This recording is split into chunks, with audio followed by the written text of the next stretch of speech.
Hi, everyone. Welcome to the channel. My name is Nick Cosgrove, and I am back with this week's No Filter Q&A.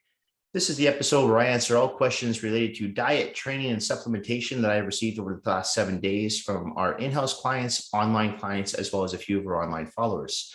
Remember, if you have any questions related to your nutritional plan, your workouts, supplements you're taking, not taking, considering taking, please feel free to email me them at nick@foreverfitperformance.com, or you can also DM them to me on my Instagram, fitcosgrove_. So let's get started with this week's first question. We have quite a few questions to get through. So question number one from this week's No Filter Q&A. Hi, Nick. Does it matter if I do my cardio before my weight training or after my weight training? I usually do a 20-minute run followed by 40 to 45 minutes of weights. Thanks. Ideally, I recommend to most people to do their cardio post weight workout. Okay. So the reason I recommend that is, let's say you have a pre-workout meal, standard pre-workout meal, some Ezekiel bread with some omega-3 eggs, or you have some oatmeal. You want to use those calories to your advantage. You want to use the carbohydrates from that meal, the healthy fats from that meal, the lean proteins from that meal as your primary fuel source to get into the gym and lift heavy weights at an intense level. And then once you're completed your resistance training session, you're going to be in what we call a depleted state. So by that point, you've burnt most of the calories from that meal. Now you're going to transition into your cardio portion of the workout, and you're going to be using your body fat as your primary fuel source to burn, get through that cardio session. So when people come see me, I usually advise them, once they're finished their resistance training session with me, if they have the time, to do 20, 30 minutes on the treadmill or the rower. Now, if you have the luxury of training twice a day, some people I know can train in the evenings and they like to do their cardio in the morning, that's fine as well. As long as you're doing that cardio in a fasted state. And this is a huge thing. I know a lot of people think this is old school. I'm a firm believer that if you want to burn fat, the most efficient way to do your cardio is in a fasted, depleted state. So if you wake up first thing in the morning and get out of bed, go for a walk outside for 20, 30 minutes, or you go downstairs if you're in an apartment building that has a home gym, you got to go for a speed walk on the treadmill, 20, 30 minutes, elliptical trainer, whatever it is. Okay. And then if you work out later on in the evening, just go into your resistance training, have your pre-workout meal and do your resistance training, then go home. You don't need to do any cardio after that.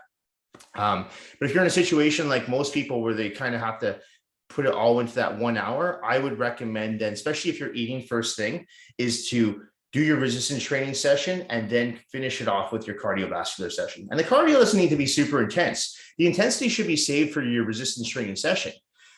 Slow, steady cardio, in my opinion, is perfect for burning fat. I've never ran on a treadmill. I usually keep my heart rate at about maybe 90 to 100 beats per minute when I'm doing my cardio, because I'm relying on my resistance training to get the most out of my workouts through intensity, right? That's what I'm really focused on, is my resistance training. I want to save all my energy for that. And then when I'm doing my cardio, I will be in a depleted state, as I said, so I will be using fat as my primary fuel source. So this will come down to what your goals are. If you're looking to lose, let's say 15, 20 pounds by a certain date, I would recommend, again, this depends. If you only have an hour to an hour and a half to spend on your fitness in the gym, I'd recommend doing like an hour of weights and then 20, 30 minutes of cardio post-workout, or 45 minutes of weights and then 15 to 20 minutes of cardio post-workout. Okay. I really think that's going to be a lot more efficient way to train. Also, I find when people do cardio before the weights, so I see a lot of people running on a treadmill at full speed, then they get to the weights, and by that point, they're already gassed. So again, save your energy for the weights. And then you don't really need much energy to do cardio. I mean, at the end of the day, especially if you're just doing slow, steady state cardio, that's going to burn fat, I promise you, especially if you're in a depleted state already, and especially if you're watching your diet. So if you're following a good, clean diet, that should work perfect. Okay. So ideally, I would recommend, if you can, do your resistance training first, and then follow it up with your cardiovascular training second. All right. Next question. Nick, for the past few weeks, my right knee was really bothering me. I purchased a knee brace as you had recommended, and now it feels 100% better even without the brace on. The problem is now I'm having the exact same problem in my left knee. Should I wear the brace on my left side as well, or just leave it and let it heal on its own? That's a super common problem. I get this all the time. If someone's, for example, in this case, having a problem with the right side, and then after a few weeks, Now the injury's gone on the right side and it's transitioned to the left side. I've seen that happen with the elbows as well, in rotator cuffs as well. 1 week, the right shoulder is bothering them, and then 2 weeks later, the right shoulder is fine. And all of a sudden, the left shoulder is bothering them. I have always believed the reason why that happens is because we tend to overcompensate on the good side.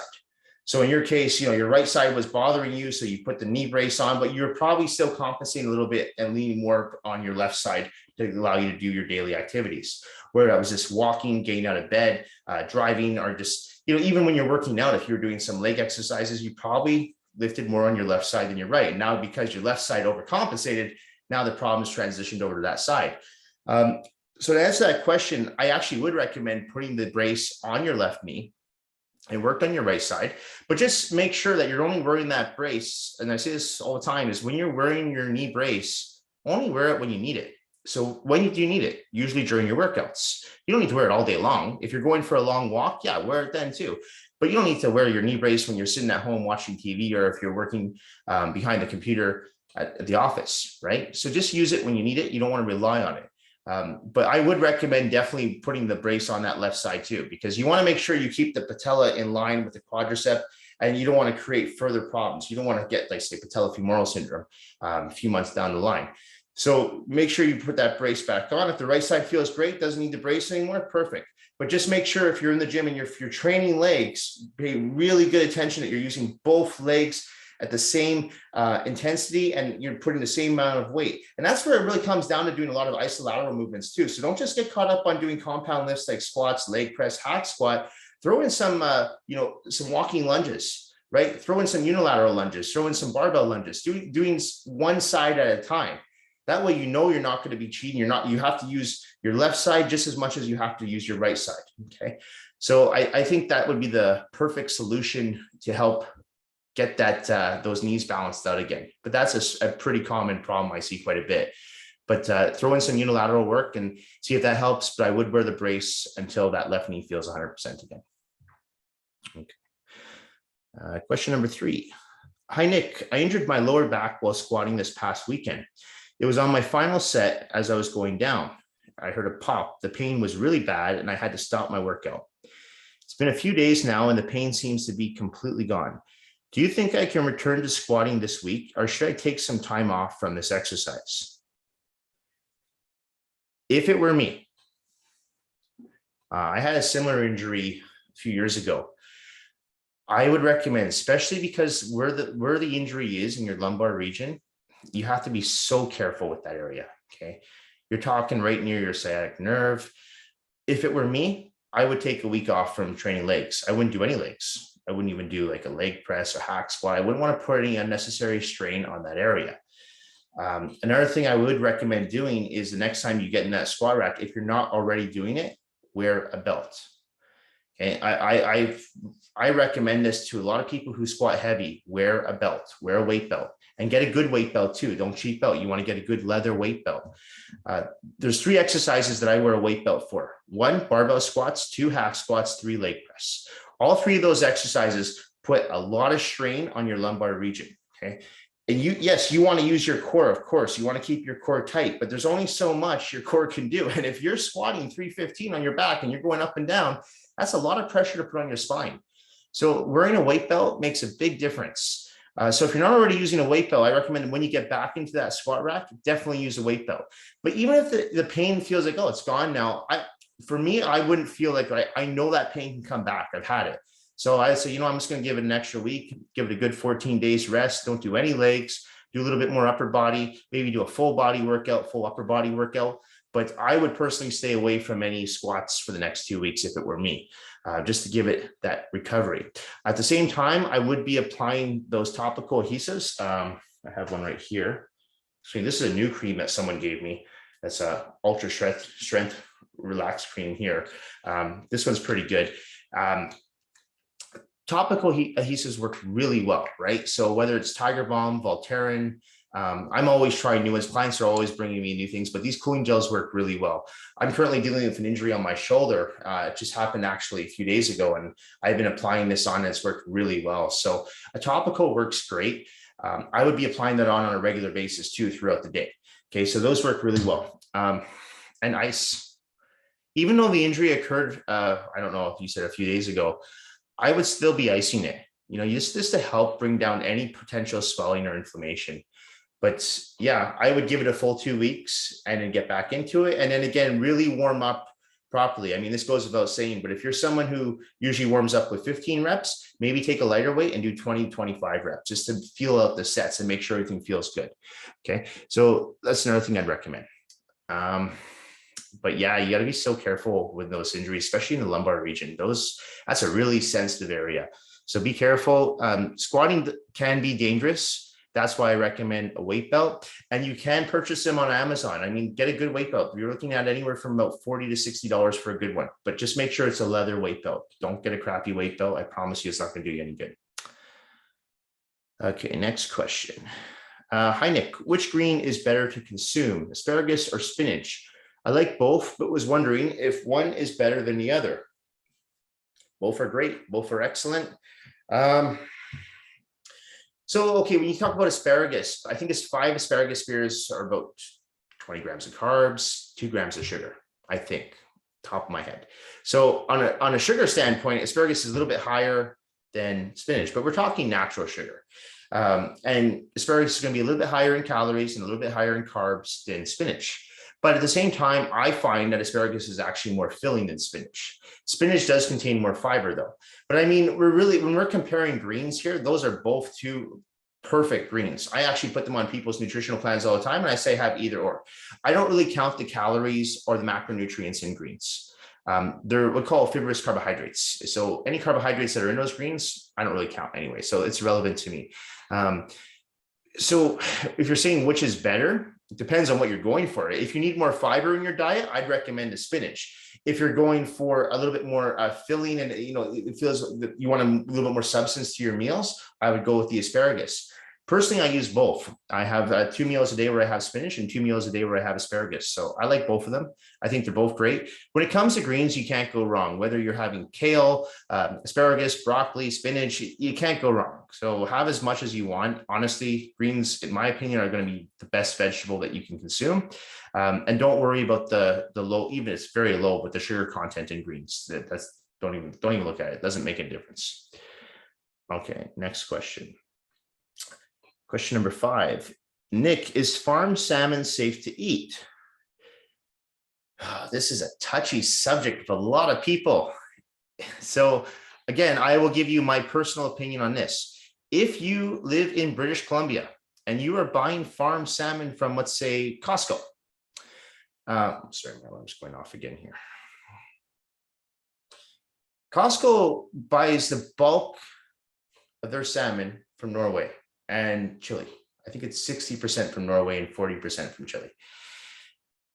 So when you're looking at that and you think, okay, well, what's their salmon like? Both those countries don't actually put a lot, if any, antibiotics in their salmon. Okay, and that's what you have to watch for. That's the big deal with farm fish, is people worry about the antibiotics. And I have people saying, well, they eat their own poop and all this stuff. And you have to really do your research and you say, okay, well, where's this coming from? And where's my fish coming from? I'm not suggesting you go get farm salmon from China. I'm just suggesting that you read up on where you're purchasing your fish. Do I eat farm fish? Yes. But I'm very careful of which fish I choose. For example, I will eat farm salmon, and I do have farm cod. Now, I won't eat farm tilapia. I'm not really a huge tilapia fan because tilapia, they do eat their bottom feeders. But I don't tell people don't have it. It's just, again, do your research on the fish that you're consuming. But don't be one of those people that says, oh, you're eating farm salmon and this is terrible for you. It's going to give you cancer and all this stuff. There's no studies that show that. And also just, again, do your research. So where are you buying your fish from? For me, I buy my fish from Costco. So I research, okay, where does Costco get their fish from? And as I said, Norway, Chile. And when you look at, okay, well, what are the fisheries like there? Oh, they don't put that much, if any, antibiotics in their salmon. Okay, great. I'm okay with this. So I'm making that informed decision to have that. And I've been having that for years. I've never had any problems. Blood work, everything looks good. So I've been eating farm fish for a long time and I've never had any problems. But if you're someone who is against farm fish, yeah, go for fresh fish. It does cost usually about twice as much though. So if you eat as much fish as I do, and you're trying to stay within somewhat of a cost-effective food budget, then you might want to switch over to farm fish. But again, just do your research and learn where the fish the fish that you're purchasing, where it's from. Okay, and read into those fisheries. But if you want my personal opinion, I don't really see a problem with farm fish. Okay. All right, next question. Nick, I'm considering going on TRT. I'm 40 years old. My energy and libido have been low for the last few months. 2 of my buddies recently went on TRT and love it. Are there any negative side effects though? And do you recommend I start taking it now that I'm 40 and suffering from low energy levels? Okay, there's not a specific age that I recommend people go on TRT. I don't say, oh, you're 40 years old, so you should go on TRT. There are signs that you should be paying attention to. And before you go on TRT, and this is what I say to all my male clients, is before you even think about going on TRT, you should go get your blood work done, get your testosterone levels taken, see if they are actually low. A lot of times it could be psychological. For all you know, your energy levels are low and your libido is low because your diet is shit. I don't know. I don't know what your diet looks like. If you're someone who's drinking every day, for example, and you're following a diet that's full of pizza, burgers, beer, and yeah, your energy levels are going to feel like in the tank. Your libido is going to be in the tank. So I'd be looking at that first. Now, let's say you're working out regularly and you follow a fairly clean diet, and yet your libido and your energy levels are low, then I would consider going to your doctor, getting your levels taken, your testosterone levels taken, and seeing how low they are. And then you can make that informed decision whether or not you need to go on TRT. I am a huge advocate of TRT. I think it's great if you need it. If you don't need it, don't use it, right? And here's another thing. If you're going to go on TRT, there's a few things that you need to know. One being that it is going to lower your fertility rate. So you have to make that decision and say, well, if you want to have kids in the future, you might have to come off TRT in order to get your wife or your girlfriend pregnant. Okay, so that's one thing that TRT will do. It will reduce your fertility rate. Another thing too is you're going to have to make that decision whether or not you feel okay with putting a needle in your butt once a week for the rest of your life. Because if you're going to go on TRT, and I'm talking real TRT, with an injection, intramuscular injection, I'm not talking about the cream. I'm not a fan of the cream, and I've gone through that before, why I don't recommend the cream for people. But if you're going to use a needle and you're going to inject, you're going to have to do that on a weekly basis, because otherwise, if you don't, and you're just doing it sporadically, that's going to throw your testosterone levels like this, and then you're going to be in a hormonal imbalance. So you've got to make that decision of whether or not you want to, or you're okay with doing that for the rest of your life. Okay.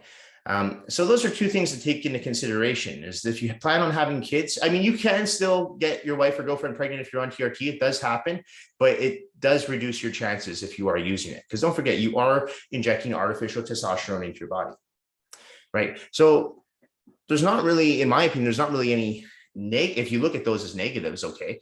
But if that doesn't really bother you and say, you know, I'm done, maybe you already have 2 or 3 kids, you don't want any more kids, or maybe you've decided that you don't want kids anymore and you don't mind doing weekly injections and your levels are low, then yeah, you might definitely want to consider going on TRT therapy.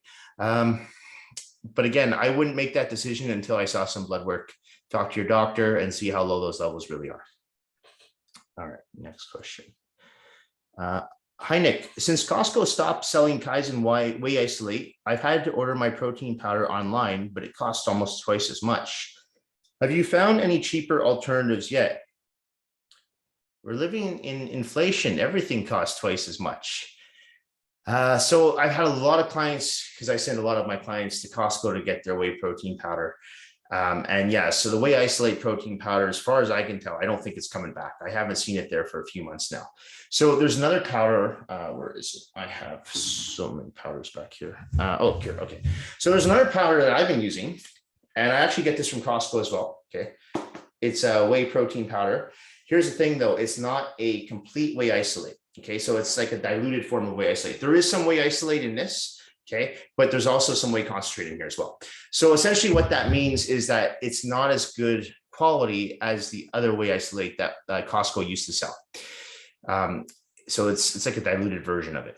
So it doesn't say the percentage of whey isolate and the percentage of whey concentrate, but I'm going to say based on the ingredients and everything else in this particular one right here. I'll show it one more time so people can see. I would say you're probably looking at about 50-50. Now, does it have any really negative side effects? No. There is a little bit more dairy in there. So if you are someone who is lactose intolerant, you might not be able to tolerate that particular whey protein powder. And for my clients who are lactose intolerant, I've already recommended another whey isolate for them. If you're not too familiar with the whey isolates, if you are someone who does suffer from lactose intolerance, message me and I'll send you a link to a few ways that I do recommend. They are a little bit pricey, but sometimes you have to do what you have to do if you want to be able to stomach the foods that you're consuming, right? But if you're not lactose intolerant, there shouldn't be a problem. I've been consuming that whey isolate concentrate for the past 3 months, and it's about the same price. It's still very low in carbs, only 2 grams of carbs per scoop, only 1 gram of sugar per scoop, so that's good. The only problem is it's not as much protein powder per scoop, so it's only 25 grams of protein versus 35 grams for the previous brand for the same measured cup. So again, it's not as high quality as the previous whey isolate, but it's about the same price. So that's the protein powder that I've been referring my clients to. And if you are okay with paying a little bit more, you can go online and you can still get whey isolate protein powder, but you are looking at about $80 to $90 for about a 5-pound tub. But these are the times we live in. Things are more expensive. And I have a feeling when it comes to supplements, they're going to keep going up for the next few years. Okay. Especially for the next few months. Okay. Next question. Hi, Nick. What are your thoughts on Brazilian butt lifts? I'm considering getting one, but I've heard the recovery time can take up to 4 to 6 weeks. So just a common misconception with Brazilian butt lifts. I want to make this clear to a lot of people because I've had a lot of female, not a lot, but I've had a few female clients ask me about them over the last few months. They don't get rid of any loose skin. Okay. So if you're getting the Brazilian butt lift because you want to target loose skin, that's not going to do anything. Okay. If that's the case, I would look more into injections or glute implants. Brazilian butt lift's a little bit different. Okay. And essentially what they do with a Brazilian butt lift is they take fat from other areas of your body and they put it into your butt. And you're right, the recovery time is quite extensive. I do know 2 people who've had Brazilian butt lifts, and one person told me it took them 6 weeks and they were bedridden for most of that time. They couldn't even move. They were so sore, and the recovery time was so hard. They couldn't even sit. So there are things to take into consideration when doing this. Do I recommend them? No, I'm not against them, but I don't recommend them just because that recovery time to me is crazy. And from everything I know about them, it's not that I'm not going to sit here and say they're not safe, but from everything I've read, there are some problems with them, right? And they're not as safe as, let's say, doing glute implants, which I'm not recommending either, but you really have to do your research here and say, okay, do I really need this? Look, at the end of the day, there's people who, your genetics are your genetics. So if you're a woman who was not blessed with the best butt and you want to get a Brazilian butt lift, who am I to tell you not to do it? It's just like guys I know who get calf implants. I know a few guys who do have calf implants. They walk around with calf implants. So I'm not against anyone changing or enhancing their body. That's their business. But when it comes to Brazilian butt lifts, I look at the recovery time and I go, I don't know if I want to spend that much time in bed and recover. First of all, I wouldn't be able to do that with my job. And I know a lot of people wouldn't be able to do that. Now, the people I know who have had that work done, do I see a difference? Yes, I definitely see a difference. I don't think it was necessary, though. I personally don't.